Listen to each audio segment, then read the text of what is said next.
নমস্কার। জোটে যদি মোটে একটি পয়সা, খাদ্য কিনিও ক্ষুধার লাগি, দুটি যদি জোটে অর্ধেক তার, ফুল কিনে নিও হে অনুরাগী। আমরা খাই, ঘুমাই, জীবনের এই স্বাভাবিক জৈবিক কাজগুলোর পাশাপাশি মানুষ বরাবরই কিন্তু সৌন্দর্য সচেতন। আসলে যুগ পাল্টেছে। আমরা যারা এইসব প্রান্তিক এলাকায় জন্মেছি, বড় হয়েছি, তো একটা সময় আমরা জানতাম যে আমাদেরকে কাঁথি যেতে হবে যদি আমরা নিজেদেরকে নতুনভাবে সাজানোর চেষ্টা করি। সে নানাভাবেই হতে পারে, কিন্তু আজকে খুব ভালো লাগছে যে জায়গাটায় দাঁড়িয়ে আছি, পাশে একদম রসুলপুর নদী, সেই নদী পেরালেই খেজুরি, এবং এই জায়গা থেকে কাঁথির দূরত্ব মেরে কেটে কাছাকাছি 18 থেকে 19 কিলোমিটার।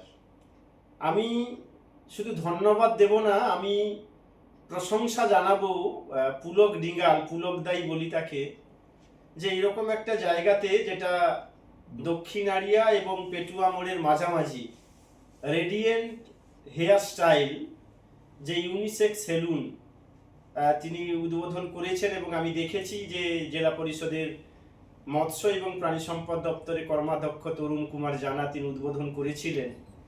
ইচ্ছা ছিল সেদিন আসবার, যে কোনো কারণে হোক আমি আসতে পারিনি। তো আজকে কিছুটা সময় শুধু দিলাম বলবো না, তার যে সার্ভিস, সেই সার্ভিস আমি নিলাম।